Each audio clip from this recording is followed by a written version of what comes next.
I had to go to this psychiatrist every week, every Monday. He never really knew what was wrong with me. He said I wasn't mad or anything. He said there was no such thing as madness. I told him he should try standing in a queue at Brentford football ground on a Saturday morning. I thought it might change his mind. My dad put it another way. He said I'd change like the weather. One minute I'd be a tearaway. Next minute I'll be all soppy and swoony over some bird. Schizophrenia, he called it. Nutty, my mum called it. Hello folks and welcome to the Nightmare Cabin, and this is a long overdue video. I think, what was it, the 500, the 600 or even the 700 mark? I said I'd do my all-time favourite album, and here we are finally. We're going to be talking about The Who, Quadrophenia. And yeah, I mean, I said I'd do it, and then I think if I'm honest, I was putting it off because I was just thinking, what on earth am I going to say? But I promised you it, so here we go. And yeah, like I say, it is long overdue. So I've had a free evening, and I listened to the album. I've just finished it just now. I've just had that erupting of the drums at the end of Love Rain on Me, and I'm just going to talk about it, really. What is it about this album that it just, I return to it time and time again. I wanted to do a video about it about a year ago, but I'd had a couple of drinks while I was listening to it, and I just felt like I was just ranting, and I just stopped and abandoned it. And we even recorded an episode reviewing the album back on the show with Gully and Joe, and we abandoned that episode as well. So it's almost like it's almost like cursed in a way. But yeah, we're finally doing it tonight. So where do we go, really? I mean, I think this is the ultimate concept album and the ultimate double album. Everyone talks about The Wall. I think Quadrophenia, and I like The Wall, but this just speaks to me and touched me in a way that The Wall just doesn't. I think The Wall gets too political, and this has got more of a human element to it. So I suppose I'll start at the beginning, really. So my dad, he saw that I was taking interest in music and tried giving me a bit of guidance, and started getting me into, proper music. And one thing he did, he gave me War of the Worlds, and I remember just listening to that album and reading along with the amazing artwork. And War of the Worlds is still one of my favourite albums to this day, really. I remember just taking it in, just falling into it. And I grew up buying CDs, but would have bought my dad's records, and you grow up with your parents' records, didn't you? And then you've got the whole vinyl resurgence now, but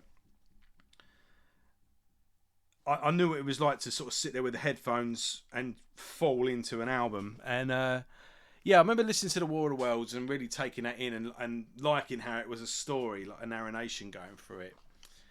And I was on holiday. We was on holiday at the time. We was on a beach in Spain. And my dad started telling me about Quadrophenia. And he was saying about how it was between a war between the mods and the rockers.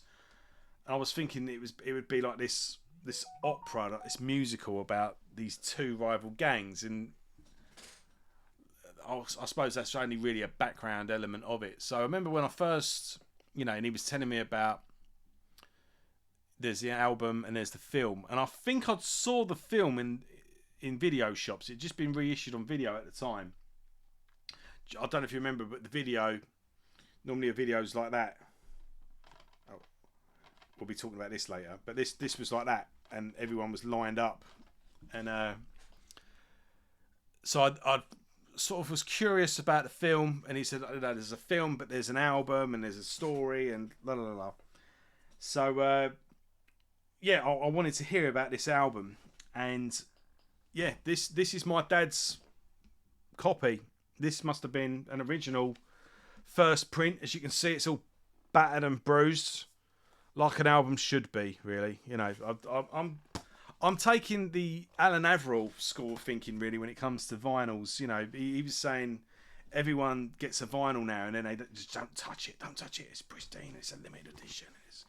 And he's like, no, I'm quite proud of my dog-eared edition of Ride the Lightning, and it's my copy. And yeah, I'm not getting a new one. So yeah, this is my dad's 1973 first print battered copy, and I don't even know if it's playable now. Really, I did sort of try earlier, but it kind of a few attempts. It would sort of go off on one, so I was like, oh, I'm just going to put a CD on. But yeah, you got the original album artwork here. Jimmy, the main character of the story. I will be talking about that. And then in the reflection of his scooter is the 4 members of the Who. And this is the story of Jimmy, who has, well, he doesn't have schizophrenia. He has quadrophenia. So rather than 2 personalities, he has 4. The 4 personalities are representations of each member of the band, and it's a war of those personalities and which of the personalities is going to be the dominant one. And I never really got the story at first, because this wasn't, I thought it would be like War of the Worlds, where I'd be listening to a story and there'd be like narration and everything. And well, there is narration to a point, but as in, you've got this essay here that I just read from, and you've got the big photo book in the middle, like this one. I keep bloody touching this wire. So it folds like this, and the booklet has basically fallen out at this point, so I could just hold it up and show you. And you've got these fantastic photos. I mean, I'd get that photo framed. But it took me a long time to get my head around what the story was and how it related to the songs. I don't know what it says about me, but that fry-up looks really nice. I mean, that's just a cool photo as well. I mean, that's a classic T-shirt now. There was in the late 90s, early 2000s, Ben Sherman there was a bit of there's a mod revival every couple of years, isn't there? Now Oasis are back, there'll probably be another one. I won't show you all of them, I'll just show you some highlights. But this is a really I mean, I related to all this anyway, because, you know, although I don't live in London, I live close enough to it, and the houses and the, you know, this reminds me of Grays, where I live. As you drive down London Road, there's all power plants and whatnot, and, you know, and the architecture of the houses is still similar to where I am. And even though I don't live in London, I've not been to London. I'm there every day, and I don't think I've not been there for a whole month since I was 16. So I'm familiar enough. But yeah, so I related to the story, and I related to these images, and I you know, and then I watched the film, and obviously there's Brighton as well.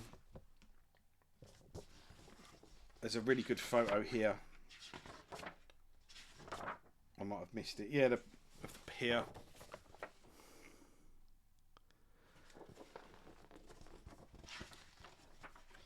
And yeah, I mean, that's just a beautiful picture as well there. And these songs just speak to me in a way. It's funny how I don't think it was always my favourite album, but it was. It dawned on me when you ask that question, what's your all-time favourite album? This is the album that's just stayed with me the longest, and it's the album that I've always returned to. I've got a CD edition here, and I'll just use this from now on because pulling out of bands. Plus, I keep knocking this wire. Yeah, it's just an album that it speaks to me, and even as like an insecure teenager, and then as an insecure adult, but different things speak to you as your life goes on. So, again, there's girl trouble or being self-conscious about fashions and fitting in and all that sort of thing. And but then later on, when you're growing up and you're having a shit day at work, and you've got songs like "Cut My Hair" is a great song about when you're growing up. Why should I care if I have to cut my hair? I have to move along with the fashions or be outcast. Songs like that. The kids at school have parents that seem so cool. Like your friends' parents always seemed cooler than yours. Well, the reason that was because they weren't on your case the way your parents were, because they didn't need to be on your case. They would be on their case, But Cut My Hair's got that melancholic feeling, of school when it's grey and raining and you don't want to be there, and that unsettling, I suppose, melancholic feeling of just winter. I don't know. Winter's just a really melancholic time. It is for me anyway. I always struggle in the winter. I don't like it. I'm much better in the summer.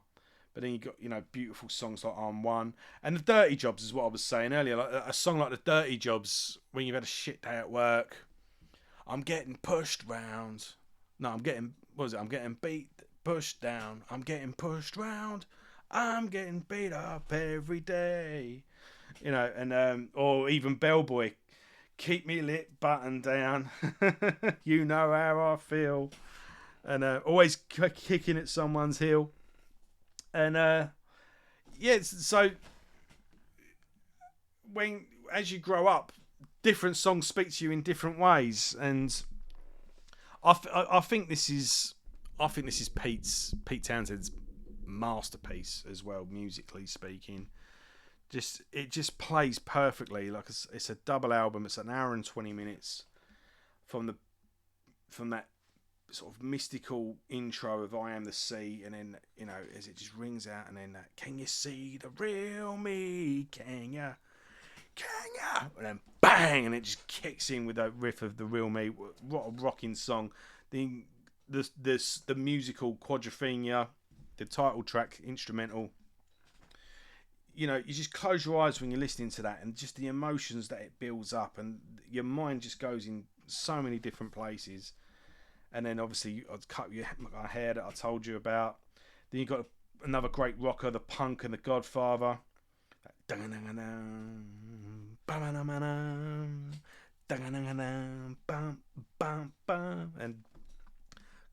Keith Moon's drumming. Some of this must be some of Keith Moon's best drumming, and it's definitely Roger Daltrey's one of Roger Daltrey's finest vocal performances all through this album.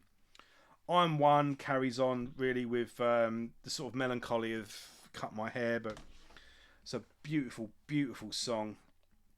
I mean, if you can look up as well, Eddie Vedder from Pearl Jam performing that song with The Who. When they did that, it was one of the times when they properly reformed. First time they... it's on DVD. You can get the album as well. The Who and... Is it The Who and Friends or The Who and Special Guests? And it's The Who at the Royal Albert Hall. I think this is around the time the Teenage Cancer charity started kicking off. So it's a full concert at the Royal Albert Hall, but different people come out and do songs. And Eddie Vedder comes out and sings "I'm One," and he does it, brilliantly. But yeah, that's a great song. Then Helpless Dancer, the way that goes out with the different voices and the strange song structure with a dee dee dee dee dee dee. This is where it kind of goes like a musical, and then I've Had Enough. 5:15 when it kicks in with the hongs, bam bam bam bam bam, and yeah, another great song. It's funny as well. This is the thing of everything. It's funny. It's angry. It's sad. It's melancholic. It's you know, you got chest beating songs like, you know, the Punk and the Godfather and Rui or Dr. Jimmy. Um, but yeah, I mean, the Who is one of the bands I bonded with my dad with. You know, I'm into heavy metal. He was never into heavy metal. He liked rock. He liked the Sex Pistols and he liked the Who. And you know, he liked sort of classic rock, but he was more into soul, or he's still more into soul. While I went heavier and discovered heavy metal, and that was my music. But you know, we bonded over films and music, and yeah, the Who is one band we've been to see together. Well, we went twice, and the first time we saw them in 2006, Drowned. Pete did on his own acoustically, and it was just phenomenal. And I'm so glad I got to see that. And yeah, it was just so casual to work as well. Pete just went, "Oh, we've only got time to do 2 off of Quadrophenia tonight," and it was the part where Pete did a song on his own, and yeah, he had this like 12. Well, it must have been 12 string because I can't see how he could play it with 6. With the way it goes, ding ding ding ding ding ding ding. You know, it's so intricate the way the notes are played. And yeah, it was just Pete Townsend on his own with an acoustic guitar, and he did Drowned on his own. And I think I prefer that version. And luckily enough, we managed to get that concert on DVD and a CD. Bellboy is a really funny song. You get Keith Moon doing vocals on that, playing the character of Bellboy. Dr. Jimmy's a great song, and I can't see some of the lyrics coming out today probably wouldn't go down very well. Mind you, there's another, is it Helpless Dancer as well? Sorry, it's filming throat drying up then. And I remember when listening to the album all those years ago when I first heard it, was listening to The Rock. And I remember my dad saying, like, the Who can never play The Rock. The Rock can't be played live. It's impossible. It's too technical, and it's all done in the studio. And I remember the second time we saw the Who, well, both times were at Wembley Arena, and it was just funny the way my dad always used to say they'll never play the Rock live. They can't play the Rock live. And that night they played the Rock, and I remember just seeing it dawn on his face, like, they're playing the Rock. This is the Rock. And yeah, what an amazing performance. Obviously Zach Starkey on the drums doing an amazing job, and the lights underneath his kit as he's, you know. And then the finishing track, Love Reign Over Me, or Love Reign Over Me, on as it's spelt here, as it leads into that. But the introduction of that track as well is in Quadrophenia at the beginning of the album, so there's lots of intertwined, like there's loads of little pieces of music that are peppered throughout the album that sort of just a little bit here. Or the theme of Love Reign Over Me, it comes in Quadrophenia. It comes in on Had Enough. I don't know if it comes anywhere else, but yeah, there's bits of it in The Rock as well. But so there's echoes of songs at the beginning of the album, and then they come back in later on. But you know, that opening bit with the piano is just heartbreaking, and then the lyrics, Roger's spine-chilling vocal performance, and yeah, on that special time. The second time we saw the Who, not only did they do The Rock, they did Love Reign Over Me following it. And it's funny because my dad always thought they would never play The Rock live. I thought at this period in the Who's career, they wouldn't play Love Reign Over Me live. And because I simply thought, you know, so they would have done it live in the past, but I don't think they would have done it live now. So not that they wouldn't do it live, I would never see them do it live. And lo and behold, they did. And I was even thinking, I don't know if Roger's going to be able to pull this off, or he's certainly not going to be able to do it as good as he did on the album. Well, yeah, he must have heard me. It's as if he went, yeah, you watch this, you know, because he did it perfect. When he hits all those high notes. He holds that note at the end and just held it, and it was sublime.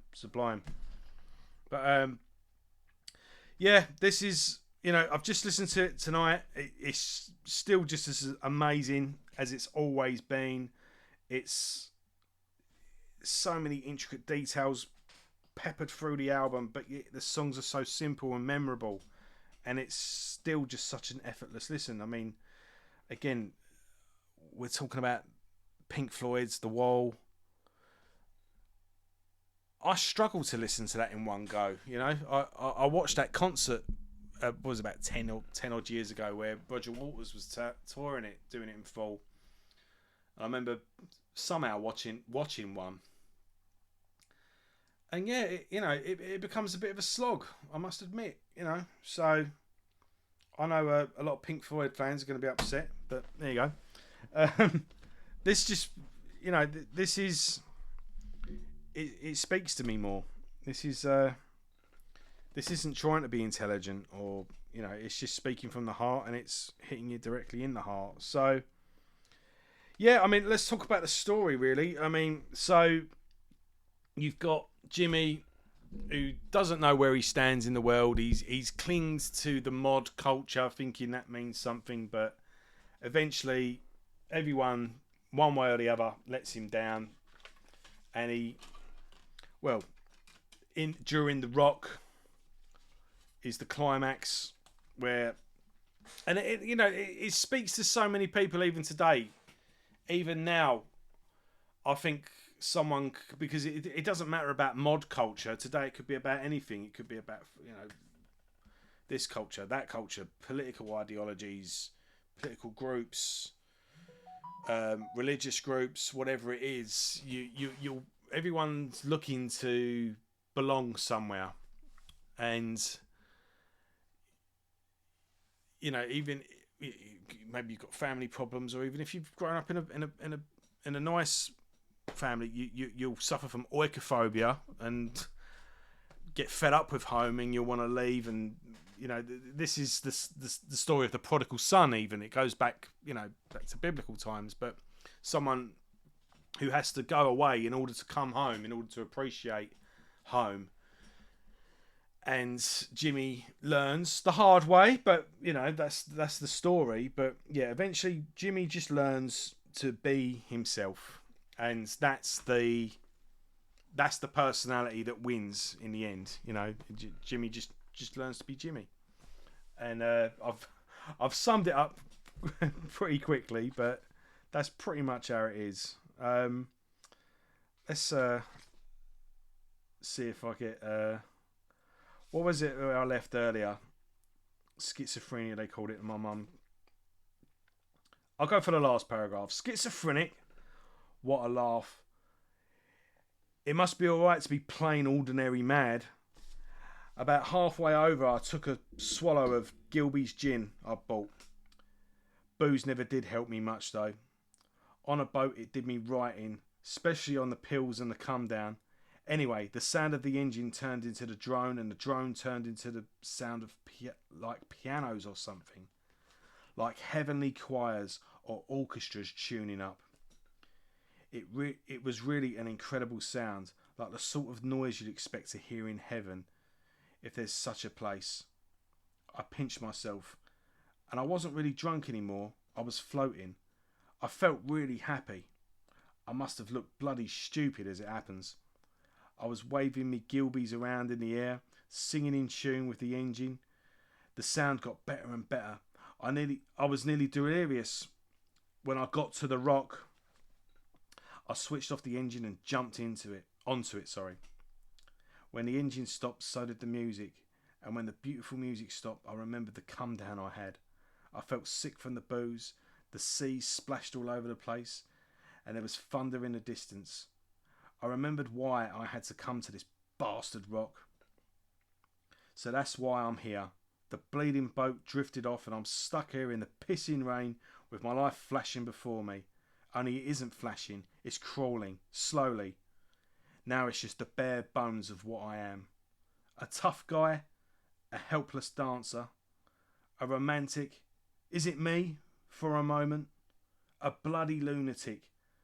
I'll even carry your bags. A beggar, a hypocrite. Love reign over me. Schizophrenic, I'm bleeding quadrophenic. There you go. What can I say, folks? This album is a masterpiece. It is a fucking masterpiece. And I think it's Pete Townsend's crowning achievement.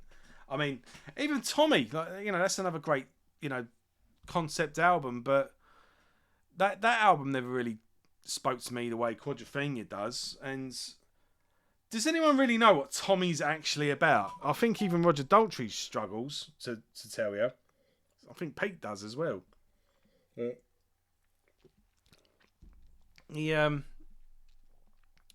don't think they ever wrote anything that matched it.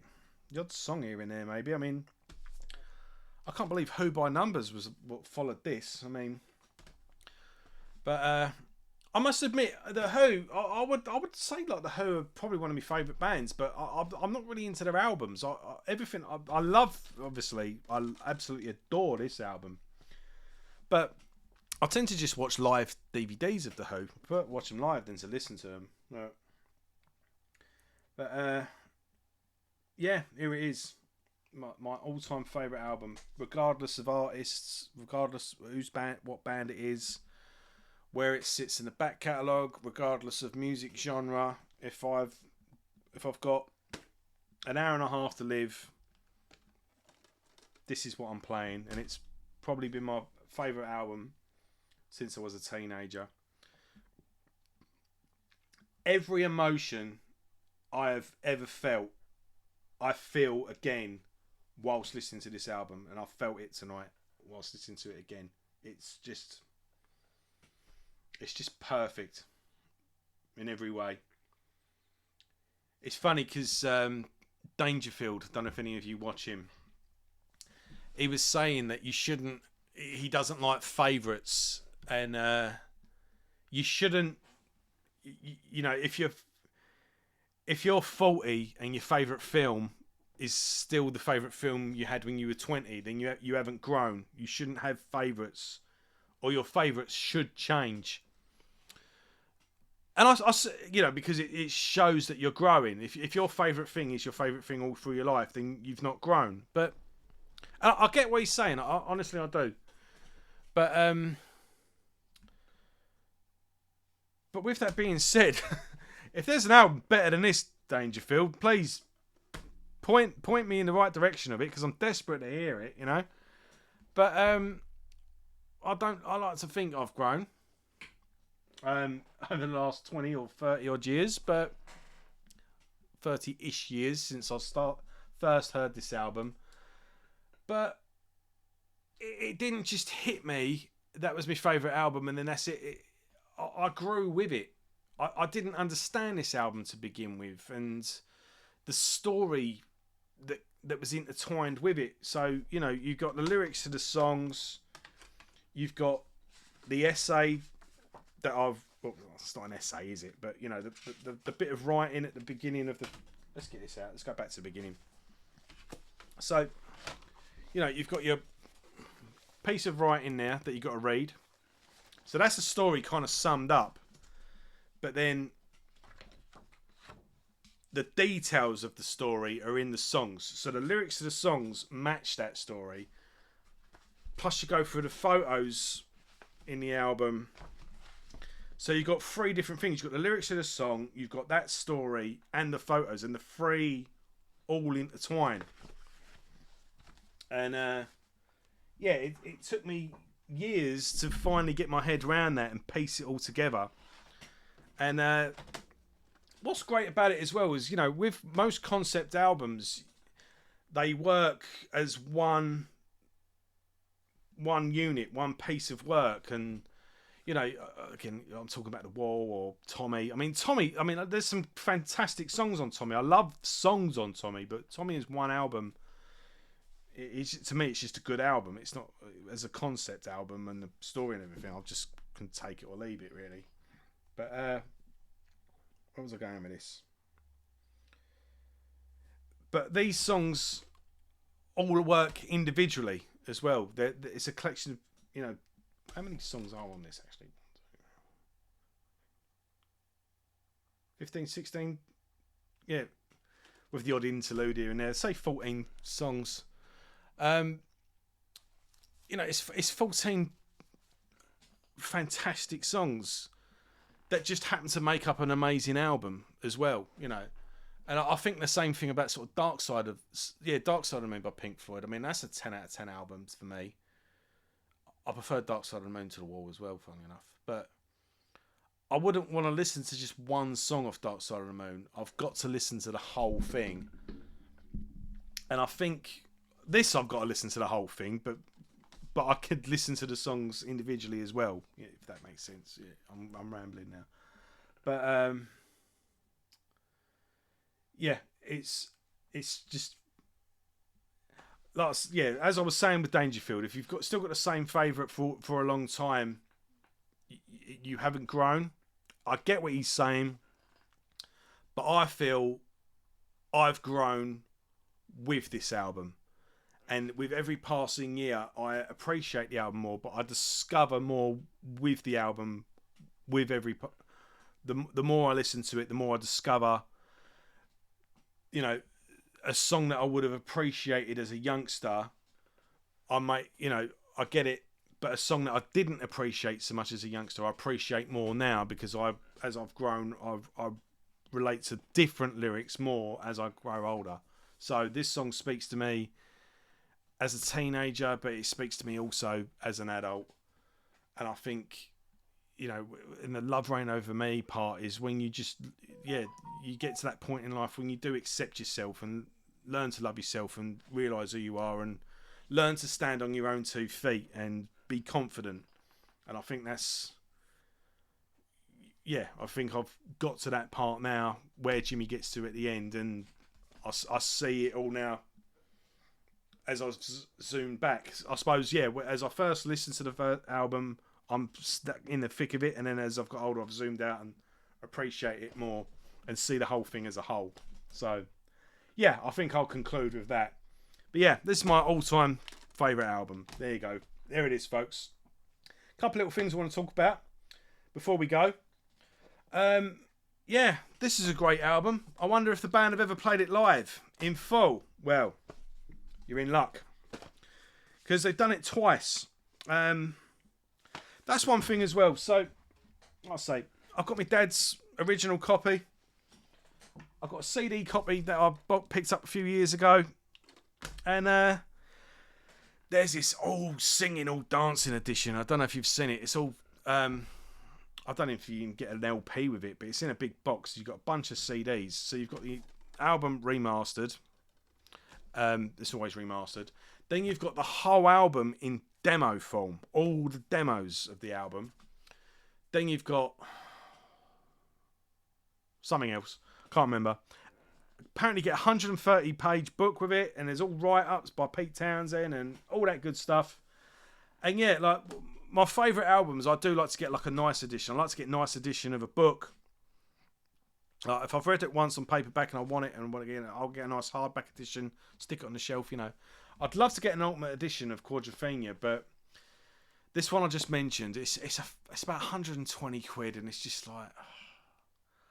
The extras look good, but I don't want to pay 120 quid for them.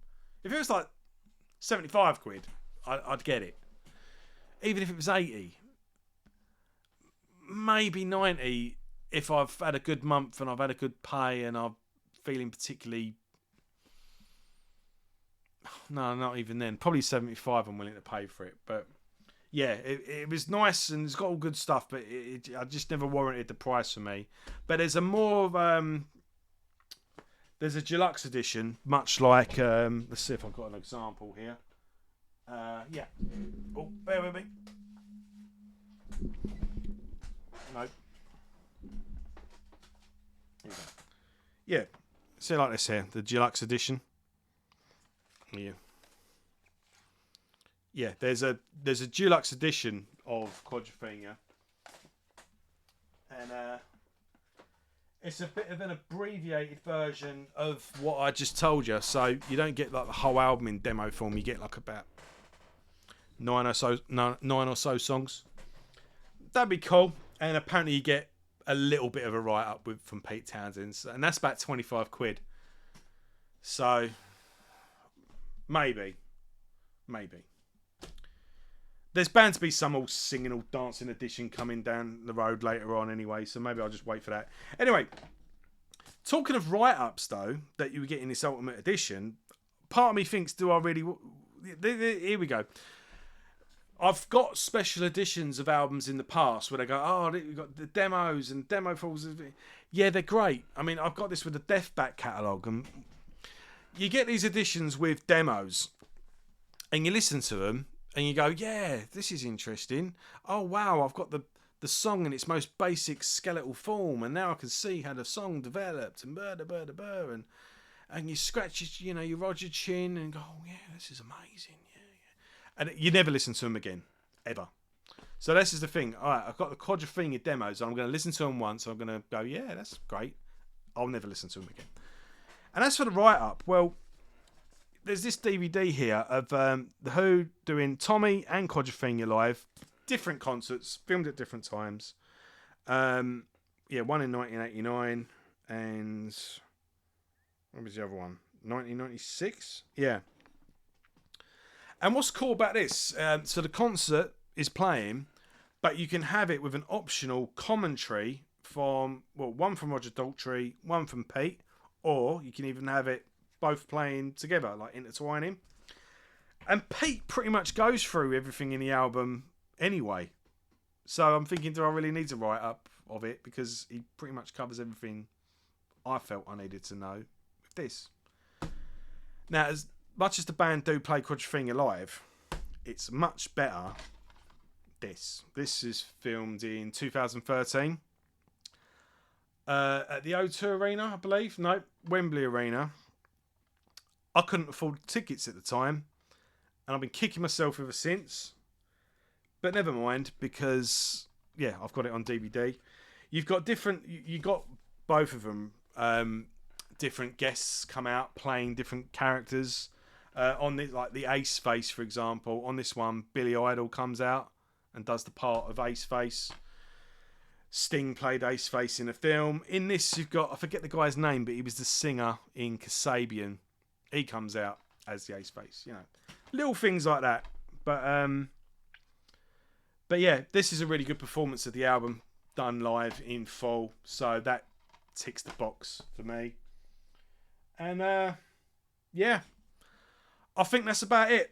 So thank you for watching this, and sorry it's taken me so long, but like I say, I think subconsciously I was kind of putting it off because I didn't know what I was going to say, but hopefully I've done the album justice. Hopefully I've got through to you. I've tried. Hopefully you kind of get why it's my favourite. And yeah, we're in the 700s now. We're slowly approaching 800 subscribers. So just let me take the opportunity to thank you all for subscribing to the channel. Thank you for watching, even if it's just one or two videos or if you've just watched a lot. Every single one of you who has left a comment, thank you. If you've shared a video, you know you are. You've left a like, a comment, whatever it is. Thank you for building this channel up to the cool little kids club that it's become, shall we say. This is where the cool kids hang out in the Nightmare Cabin, and we talk about music and we have a good chat in the comments, and it's a lot of fun. And yeah, we've got a good little repertoire going on. So yeah, thank you so a lot, everyone. And that was my thank you gift for getting me up to whatever 100 it was. I've got to think of something to do for the 800 now. I might. I was thinking of giving you a tour of the cabin, but it means I've got to tidy up, so I'm not sure about that. But when I get to 1,000, I will be doing a live stream. I'll do a live stream with a Q&A. I know I can promise you that much. But yeah, got a while yet till we get to that, the way things are going. But that's my fault, because I keep taking breaks and don't put stuff out for weeks at a time. So I'm trying to make up for lost time and build that up again. But yes, anyway, I'm rambling. So just want to say again, thank you for watching. Thank you everyone for subscribing and commenting and liking and all that good stuff. And yeah, we got a good thing going, haven't we? So let's keep it on. So I hope you enjoyed this, everyone. Leave us a comment. Do you like this album? Do you love it as much as I do? Do you think it's rubbish and you love The Wall? Or whatever it is, your favourite album. What's your all-time favourite album? Tell me what your all-time favourite album is, and I'll listen to that and give that a go as well. Yeah, have you ever seen The Who live? Do you prefer Tommy? Yeah, whatever you're thinking while watching this, I want to know your thoughts. Leave me a comment. So, right, I'm out of here. Thanks a lot, everyone. Take care. See you next time. Cheers.